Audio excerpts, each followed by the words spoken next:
नमस्कार and welcome back.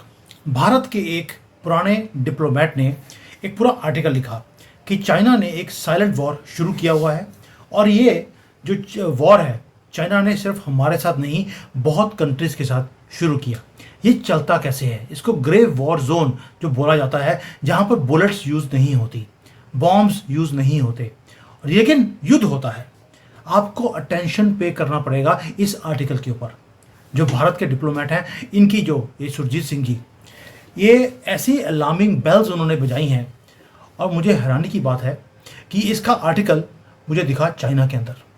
Beijing, इस article के हिसाब से बेजिंग रीराइट कर रहा है सारे के सारे रूल्स को इंडो पैसिफिक के अंदर, और ये सब कुछ हो रहा है हमारे नाक के नीचे। ये ग्रे जोन जो वॉर है, ये होता क्या है? पहले तो आपको ये समझना पड़ेगा, फिर आपको समझ आएगा कि ये लड़ाई होती कैसे है। चाइना जो बोलता है ग्रे जोन वॉरफेयर, इसके अंदर एयरक्राफ्ट कैरियर्स यूज़ नहीं होते।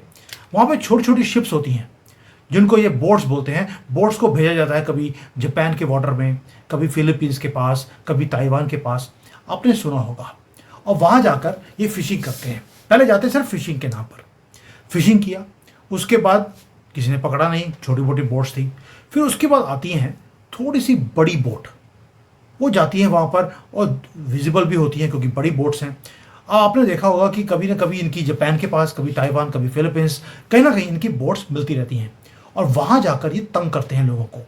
वो किसी और को वहाँ पे फिशिंग करने नहीं देते, और सामने वाला अगर रिटेलिएट करेगा तो ये कुछ नहीं करते, सिर्फ हैरेस करते हैं उनको। हैरेस करेंगे, उनकी बोट्स को तोड़ देंगे क्योंकि सामने वाला छोटी मोटी बोट लेकर आया है। चाइना के पास बड़ी बोट्स होती हैं। गोली नहीं चलाते हैं, कोई कॉन्फ्लिक्ट नहीं करते, कंट्री भी प्रोटेस्ट नहीं कर सकती। अगर याद होगा, चाइना के बॉर्डर के ऊपर भी ये ऐसे ही आए थे, गोली नहीं चलाई, बस आए, हाथापाई किया और चले गए। उसके बाद हमें फिर जाकर उसी हाथापाई का उसी भाषा में जवाब देना पड़ा। पहली बार भारत ने ऐसा किया है। और साथ में क्या करता चाइना? जब हाथापाई करता है, साथ में एक नया मैप वो रीड्रॉ करके दिखाता है सबको कि भैया ये मैप मेरा हो गया। जैसे कभी बोलता है फिलीपींस के सारे आइलैंड मेरे हैं, कभी जापान के, कभी ताइवान मेरा है, कभी अरुणाचल और लद्दाख मेरा है। नए नए नाम उस सिटीज़ के देना शुरू करते हैं। ये जो सरदार जी हैं, सुरजीत सिंह जी, वे जो मैं बोल रहा हूँ, ये सारे के सारा मैंने लिंक्स ऑलरेडी टेलीग्राम में डाल दिए। पूरा आर्टिकल सब कुछ आप जाके देख सकते हैं कि ये वॉरफेयर होता कैसे है। और जियो पॉलिटिक्स आपको अगर समझनी है तो आपको चाइनीज़ कम्युनिस्ट पार्टी का जो दिमाग कैसे काम करता है वो आपको समझना पड़ेगा। इसीलिए ये वीडियो बना रहा हूँ।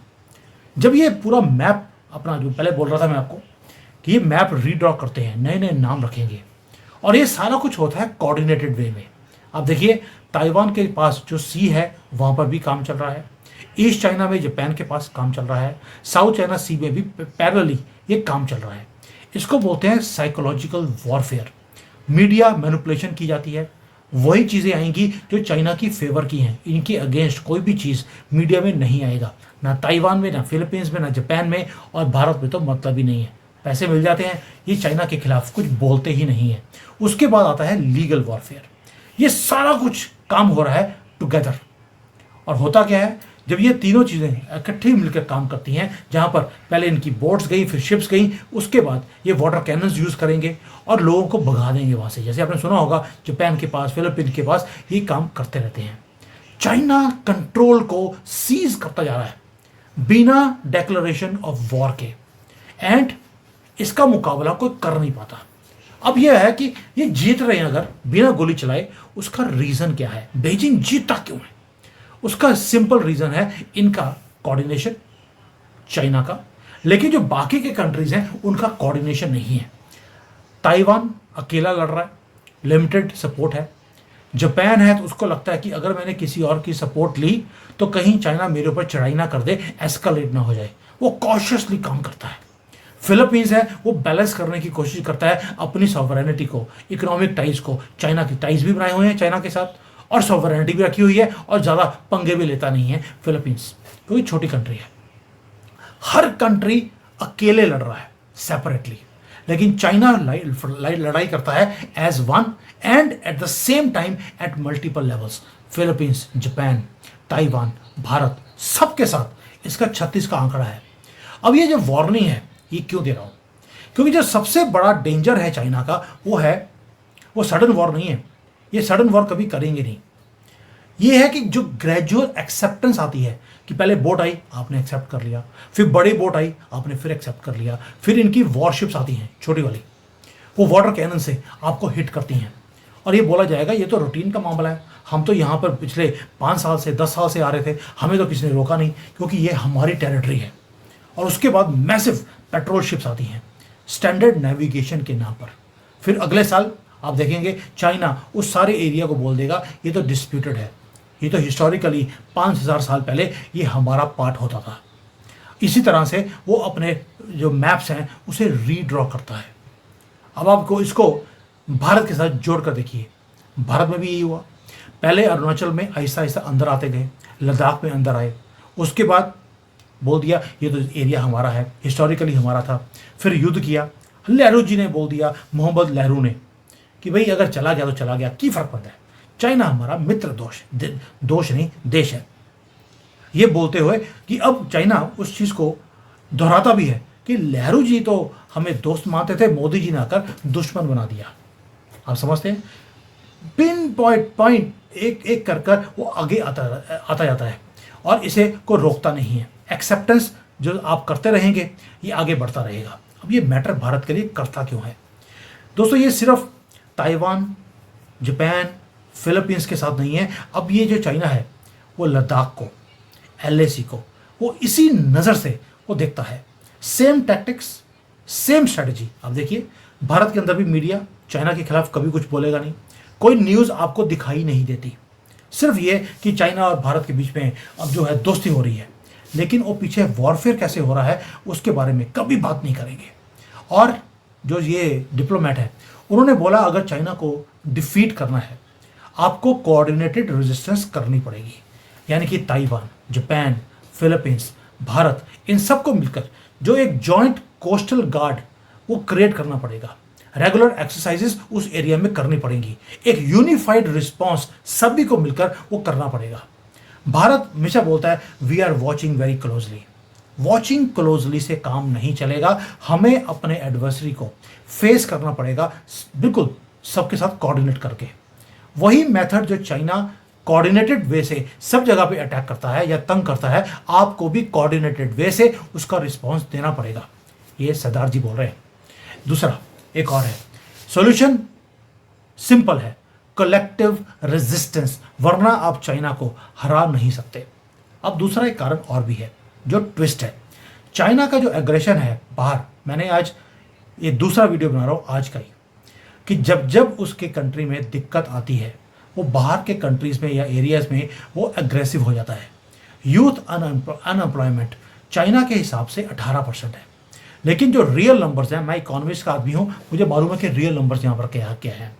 46% लोग अनएम्प्लॉयड हैं। इस साल 1.25 करोड़ ग्रेजुएट्स बाहर निकलने वाले हैं, 1.2 करोड़ ग्रेजुएट्स, और जॉब्स एक भी नहीं है। जो पिछले साल ग्रेजुएट्स निकले थे उनको भी जॉब अभी तक मिला नहीं है। और जो चाइनीज़ यूथ है वो उन्होंने ओपनली बोलना शुरू कर दिया, there is no future in China. यहाँ तक कि जो स्टूडेंट्स हैं उन्होंने बोल दिया कि हम इतने मुश्किल से ये पढ़ाई लिखाई करते हैं और अगर जॉब मिलती भी है तो जो पहले 8,000 9,000 युआन यानी कि 80,000 की जॉब थी, आज 20,000 में भी वो जॉब मिलती नहीं है। जो वर्किंग आवर्स 8 आवर्स थे वो 12 घंटे हो गए हैं, और जो वर्किंग कंडीशंस हैं वो जानवरों से भी बदतर है। और इसीलिए जो यहाँ के चाइनीज़ लोग हैं वो कोरिया में, जापान में वो भागते जा रहे हैं। आपने देखा होगा कोरिया, जापान में प्रोटेस्ट होना शुरू हो गया कि हमें ये चाइनीज़ लोग नहीं चाहिए। टोक्यो एक ऐसा प्लेस है, यानी कि जापान एक ऐसा प्लेस है जो कि दुश्मन कंट्री है चाइनीज़ के लिए, लेकिन अब अपने आप को बचाने के लिए ये दुश्मन कंट्री में जाकर भी काम करने को तैयार है। जैसे कि भारत और पाकिस्तान, आप कभी सोच सकते हैं कि आप कभी पाकिस्तान जैसी कंट्री में जाकर काम करेंगे नीचे लगकर? वो काम चाइनीज़ के लोग करने को तैयार हैं। और यहाँ पर जो चाइना का हाल है, यहाँ पर जो लग्जरी अपार्टमेंट्स हैं वो बिक नहीं रहे, नॉर्मल अपार्टमेंट भी बिक नहीं रहा, लेकिन टोक्यो के अंदर जो लग्जरी अपार्टमेंट्स हैं वो बिकने शुरू हो गए। एंड ऑल ऑफ देम जो कस्टमर्स हैं वो चाइनीज़ हैं, यानी कि चाइनीज़ ने अपने पैसे चाइना से निकाल कर, जो अमीर लोग हैं उन्होंने जापान में, कोरिया में इन्वेस्टमेंट्स करनी शुरू कर दी। और वहाँ पर अपनी जो पकड़ है अपनी लाइफ की वो मजबूत करते जा रहे हैं उस कंट्रीज में। यानी कि जो लोग हैं यहाँ पर उनको गवर्नमेंट के ऊपर फेथ कम होना शुरू हो गया। इसीलिए चाइना ने क्या किया, अपने आप को बचाने के लिए, नेशनलिज्म को उजागर करने के लिए इन्होंने ग्रे वॉर जोन इन्होंने क्रिएट कर लिया है। मैं पहले भी बोला है, अभी भारत की ज़रूरत है, ये हमारे साथ पंगा नहीं लेंगे। लेकिन बेजिंग तो बेजिंग है, आप विश्वास नहीं कर सकते इनके ऊपर। ये क्या करेंगे, ये पाकिस्तान को उकसाएंगे हमारे साथ पंगा लेने के लिए। अब एक और चीज़ आती है कि जैसे जैसे यहाँ पे प्रॉब्लम्स बढ़ रही हैं कंट्री को चलाने के लिए, चाइना ने एक और जिसको बोलते हैं कि स्क्रूज को टाइट करना शुरू कर दिया। यहाँ पर इन्होंने अब स्टूडेंट्स को बैन करना शुरू कर दिया कि आप एक तो फॉरेन की वेबसाइट्स आप यूज़ नहीं कर सकते। पहले तो जा ही नहीं सकते थे, लेकिन आप वीपीएन यूज़ करके कुछ ना कुछ करके आप इस फायरवॉल को बाईपास करने के बाद, यानी कि चाइना की जो ग्रेट वॉल है इंटरनेट के ऊपर, उसको बाईपास करके आप इंटरनेशनल न्यूज़ को पढ़ सकते थे। चाइना ने बैन कर दिया, अगर आपने फॉरेन की वेबसाइट चालू करी तो जेल है। दूसरा, अगर आपने गवर्नमेंट को क्रिटिसाइज किया, जो यहाँ के स्टूडेंट्स हैं, तो भी जेल है। और जो क्लासमेट्स हैं, अगर आपने किसी ने भी आपको बोला जाता है कि अगर किसी क्लासमेट ने नेगेटिव कोई कंटेंट डाला है या बोली है चीज़, अगर आप रिपोर्ट करेंगे आपको गवर्नमेंट की तरफ से इनाम दिया जाएगा। ये तो वही वाला काम हो गया जैसे अंग्रेज़ करते थे। आप अगर बताएंगे कि फ्रीडम फाइटर्स कहाँ कहाँ पर हैं, आपको पैसे दिए जाएंगे, सोने के सिक्के दिए जाएंगे। और हमारे जो बिके हुए हिंदू थे उन्होंने ये काम किया भी। वही काम अब चाइना ने इम्प्लीमेंट करना शुरू कर दिया। और जो स्टूडेंट्स हैं उन्होंने बोल दिया कि अब सोशल मीडिया अकाउंट्स को आपको उसका एक्सेस यूनिवर्सिटी को देना पड़ता है कि आपका कौन सी साइट पर क्या कर रहे हो, क्या नहीं कर रहे, क्या पोस्ट कर रहे हो, और हर चीज़ को मॉनिटर किया जाता है यूनिवर्सिटी की तरफ से। अगर किसी ने इनअप्रोप्रिएट स्पीच दे दी, उसका मतलब है किडनियां निकाल दी जाएंगी। लीगल प्रोसिक्यूशन नहीं होगा, सीधा अंदर जाएंगे और किडनी निकाल लेंगे। इतना डरा हुआ है चाइना कंट्री के अंदर में। और जब जब ये अंदर ये घबराया होता है, ये कंट्री से बाहर पंगा लेता है। और 3 जगह पर इन्होंने वॉर जोन को डिक्लेयर कर दिया। चौथा साइलेंट है, सामने नहीं आ रहा, वो है भारत का बॉर्डर, और ये लड़ाई करेगा पाकिस्तान के थ्रू।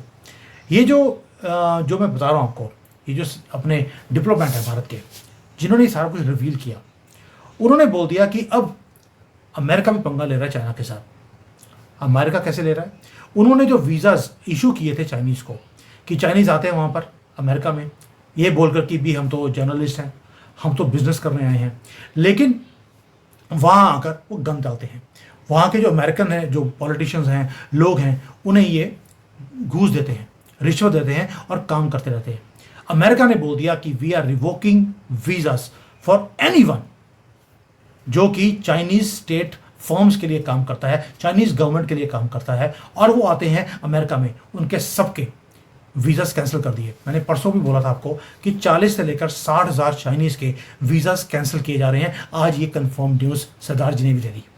यानी कि अब इवन की जो चाइनीज़ कंपनीज हैं, जैसे पैनामा कनाल के पास जितनी चाइनीज़ कंपनीज थी जहाँ पर इन्होंने बिलियंस ऑफ डॉलर्स की इन्वेस्टमेंट्स करी हैं, उनके साथ भी अगर कोई अमेरिकन फर्म काम कर रही है उसे भी ब्लैकलिस्ट किया जाएगा।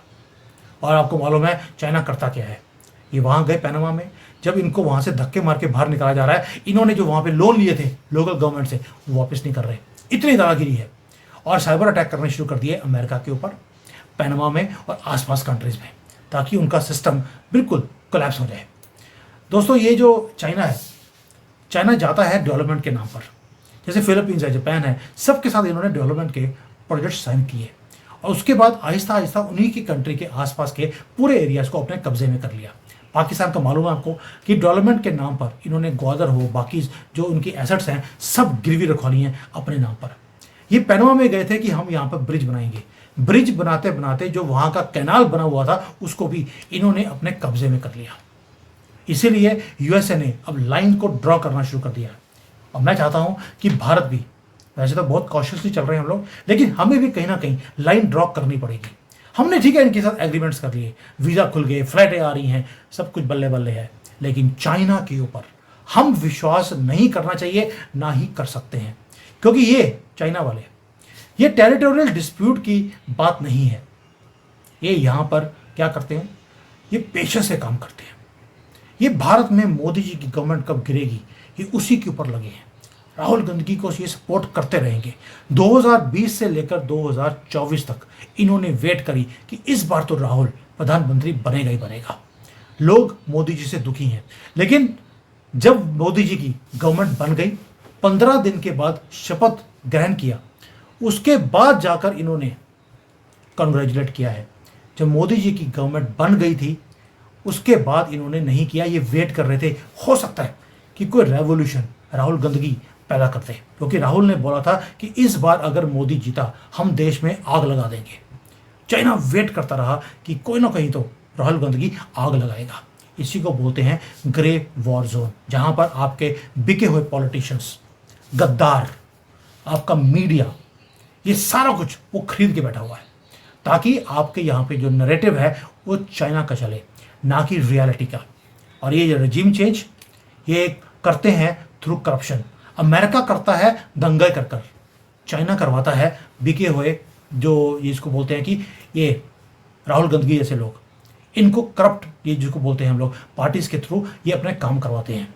सारे इंटरनेशनल रूल्स को ये ब्रेक कर देते हैं और वॉर करेंगे silently without firing a bullet.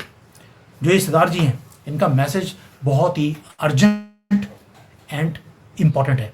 ये कोऑर्डिनेटेड वॉरफेयर जो शुरू में कर लगता है आपको यार छोटी सी बोट आई अगर फिशिंग कर ली तो क्या हो गया, ये बड़े वॉर की तरफ आपको ले जाने के लिए है। क्वेश्चन ये नहीं है कि चाइना एक्ट करेगा कि नहीं करेगा, वो है कि आप कब करेंगे। कोऑर्डिनेटेड अटैक और responsibility with all the countries जो दुखी हैं, Japan, Taiwan, Philippines, Bharat, Thailand, ये सारे वो कंट्रीज हैं जो दुखी हैं, लेकिन सभी इंडिविजुअल लेवल पर काम कर रहे हैं। और मैं चाहता हूं कि भारत की गवर्नमेंट जैसे मोदी जी हैं वो लीड करें इस कोऑर्डिनेशन को, तभी ये जो इंडो पैसिफिक आपको दिया गया है आप वॉच करते रहेंगे या इसमें कोई एक्शन लेंगे। एंड आई रियली वांट कि मोदी जी लीड करें and he starts taking a coordinated action, ना कि हम अकेले लड़ाई करते रहें। जापान अलग लड़ रहा है, फिलीपींस अलग से, ताइवान अलग से, और हम अलग ही किसी धुन में चल रहे हैं। आई रियली वांट कि हम लीड करना शुरू करें इस लड़ाई को, वरना जैसे वो गाना था एक, कहीं देर ना हो जाए। Thank you. जय हिंद, वंदे मातरम।